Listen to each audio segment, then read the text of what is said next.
നാടകം തുടങ്ങുന്നില്ലേ? നാടകം മെയിൻ നടൻ വന്നാൽ ഉടനെ തുടങ്ങും. അപ്പൊ മെയിൻ നടൻ മദ്രാസിൽ നിൽക്കുക. എന്നെ സിനിമയിൽ അഭിനയിക്കാൻ പോയതാ? ഷൂട്ടിംഗ് അല്ല നീ ഇന്നലെ കളിച്ചുകൊണ്ടിരുന്ന സ്റ്റേജിൽ നിന്ന് ഇറങ്ങി ഓടിയതാ. ചെന്ന് നിന്നത് മദ്രാസിൽ. അവിടുന്ന് തിരിച്ചിട്ടുണ്ടോ? വന്നാൽ ഉടൻ നാടകത്തിൽ. അതെ സുദേവ, ഇനി നോക്കി എന്നിട്ട് യാതൊരു കാര്യമില്ല. ഞാൻ വെല്ലു കൊടുക്കാൻ പോകും. അതും കൂടി കൊടു. ഇനി അതേ ഉള്ളു കൊടുക്കാൻ. അതും കൊടുത്ത് കാശ് വാങ്ങിച്ചു. പ്രിയരെ, നാടകം ആരംഭിക്കാൻ പോവുകയാണ്. അതിനു മുൻപ് ഒരു പ്രത്യേക അറിയിപ്പുണ്ട്. നാടകം കണ്ടു തീർന്ന് അഭിനന്ദനം അർപ്പിക്കാൻ എത്തുന്നവരുടെ പ്രത്യേക ശ്രദ്ധയ്ക്ക്. കഴിഞ്ഞ വർഷത്തെ പോലെ കൂട്ടം കൂട്ടമായി വന്ന് ഇരട്ടത്ത് മാറ്റി നിർത്തിയുള്ള അഭിനന്ദനം സ്വീകരിക്കുന്നതല്ല. പരമാവധി ഒറ്റക്കൊറ്റക്കായി വന്ന് അഭിനന്ദിച്ചിട്ട് പോകണം. ഞങ്ങളുടെ നാടകത്തെക്കുറിച്ചുള്ള നേരിട്ടുള്ള അന്വേഷണങ്ങൾക്കും ബുക്കിങ്ങിനും സെക്രട്ടറി നീ എന്ത് ചെയ്യാൻ പോവാ? നമ്മുടെ നാടക സമിതിയുടെ അഡ്രസ് വിളിച്ച് പറയണ്ടേ? ഇനി അതും കൂടിയേ നാട്ടുകാരറിയാൻ ബാക്കിയും. അതറിഞ്ഞിട്ട് വേണം വണ്ടിയും വിളിച്ച് വീട്ടിൽ വന്ന് തന്നെ. ഇല്ല ചേട്ടാ, ഞാനത് അഡ്ജസ്റ്റ് ചെയ്ത് പറഞ്ഞോളാം. അതെങ്ങനെ കേട്ടോ? സെക്രട്ടറി പിയു മംഗലം വഴി സമാധാനമായി. ഇനി എല്ലാ സ്റ്റേജിലും നീ ഇങ്ങനെ അങ്ങ് പറഞ്ഞാ. പ്രിയമുള്ളവരെ, ഞങ്ങളുടെ നാടകം ഇവിടെ ആരംഭിക്കുകയാണ്. നാടകത്തിന്റെ പേര് വരട്ടെ, വരുന്നിടത്ത് വെച്ച് കാണാം.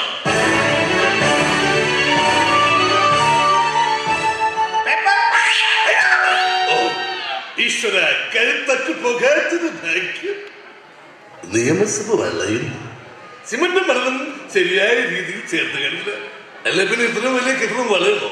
ഏതായാലും കോൺട്രാക്ടർ രാഘവനൊന്നും വിളിച്ചില്ല.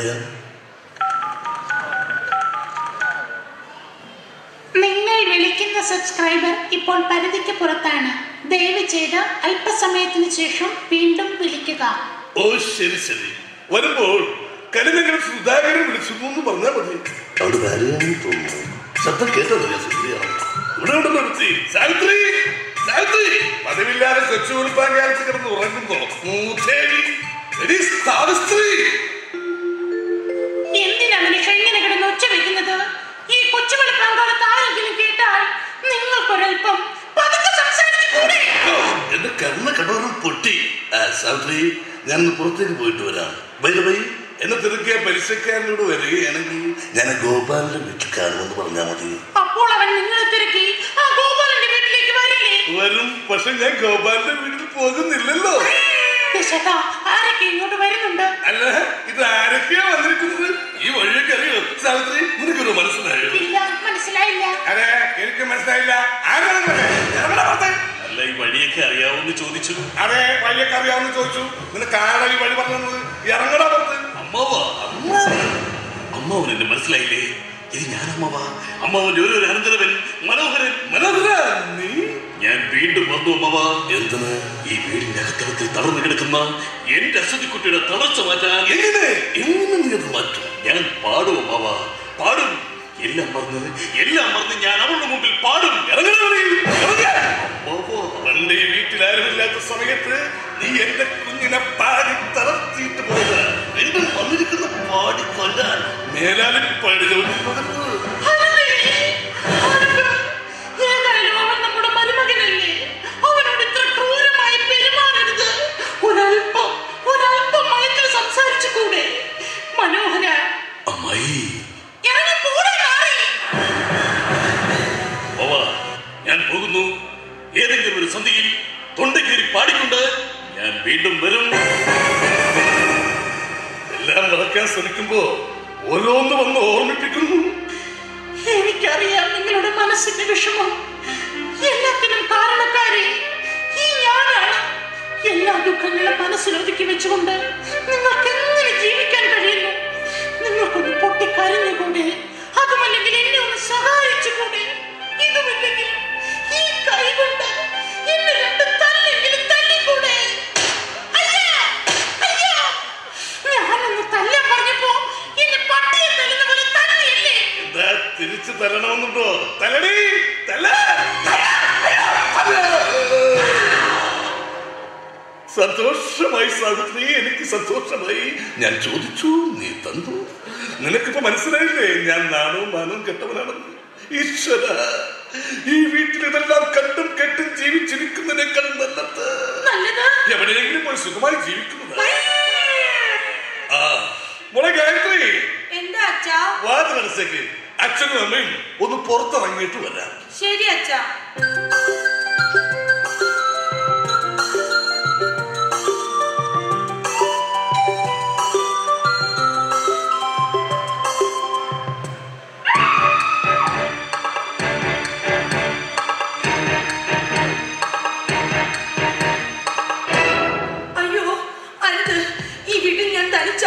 അച്ഛനും അമ്മയും ആരുമില്ല. പ്ലീസ് ദയവ് ചെയ്ത് എന്നെ.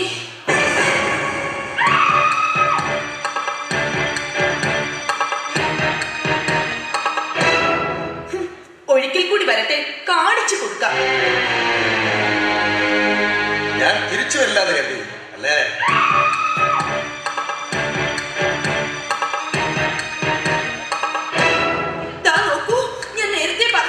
അച്ഛനുമില്ല, അമ്മയുമില്ല, ആരുമില്ല.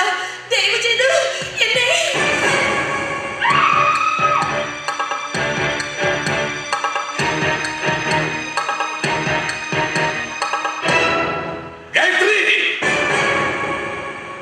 നിൽക്ക്. നീയുമായി രാജനും തമ്മിൽ കടപ്പുറത്ത് പോയി കിടന്നു എന്ന് ഞാൻ അറിഞ്ഞു.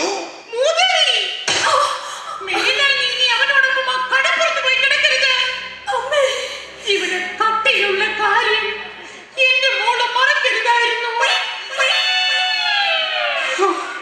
എന്തായാലും സംഭവിച്ചതെല്ലാം സംഭവിച്ചു. നിങ്ങളായിട്ട് എതിരൊന്നും പറയരുത്. നല്ലൊരു ആലോചന വന്നിട്ടുണ്ട്. എനിക്കിനി ആര് പെണ്ണ് തരാനാ? നിങ്ങൾക്കല്ല, നമ്മുടെ മകൾക്ക്. വെറുതെ ആശിപ്പിച്ചു. അറിയത് മറ്റൊരു ബന്ധത്തെ കുറിച്ച് എനിക്ക് ആലോചിക്കാനില്ല. എന്റെ വയറ്റിൽ രാജേട്ടന്റെ കുട്ടി വളരുന്നുണ്ട്.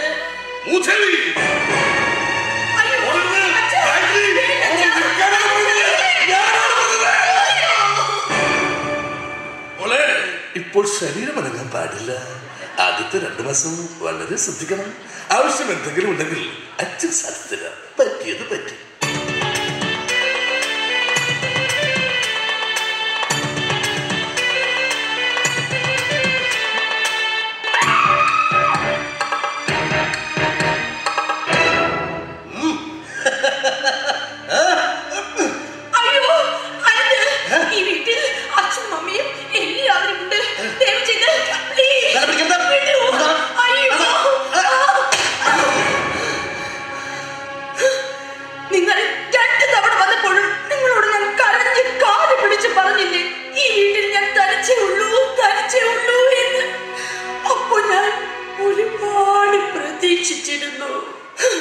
എന്നിട്ടിപ്പോൾ എല്ലാവരും ഉള്ളപ്പോൾ കയറി വന്നിരിക്കുന്നു.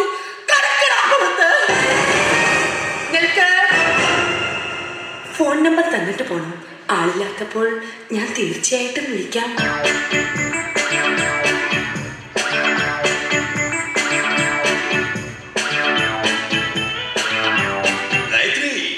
ഹായ് രാജേട്ടൻ.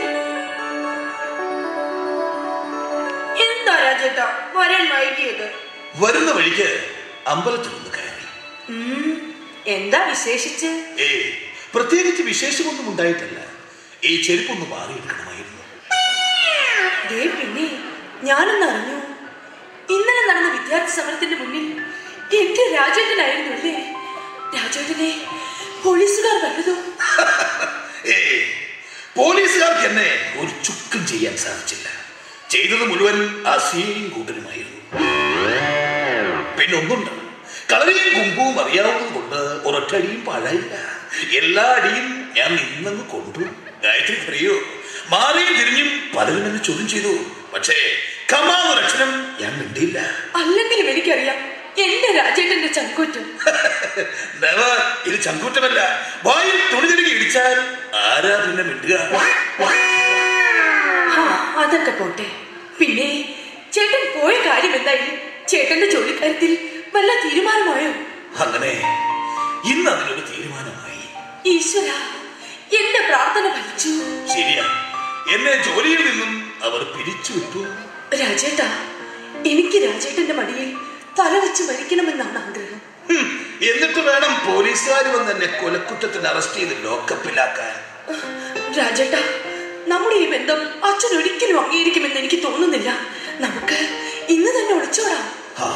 ശരിയാ, ഇന്ന് രാത്രി നിന്റെ വീടിന്റെ ഓട് പൊളിച്ച് ഞാൻ നിന്റെ മുറിയിൽ വരാം.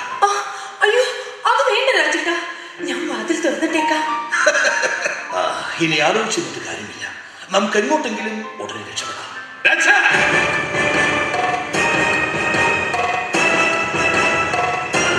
നിന്നിൽ നിന്ന് ഞാനിത് പ്രതീക്ഷിച്ചില്ല. അമ്മാവ, ഞങ്ങളുടെ ബന്ധത്തെ എതിർക്കരുത്.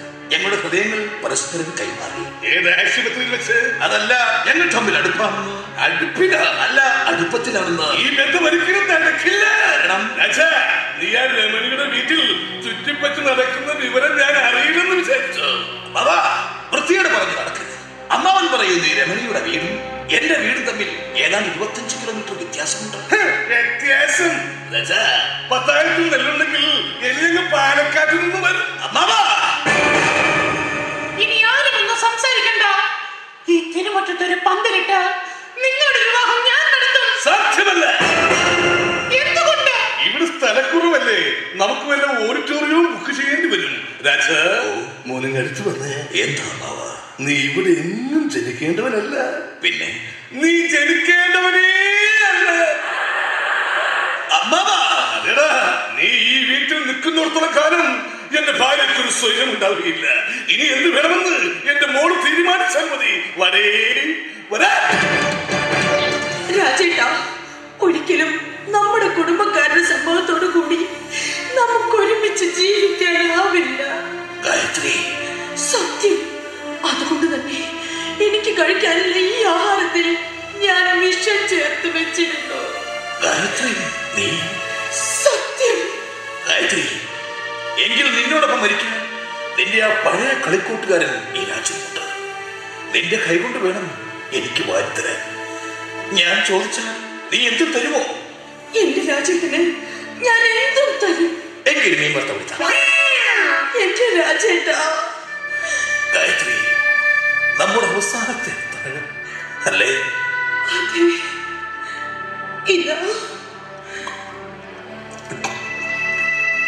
ഇത് കഴിക്കും രാജേട്ടാ.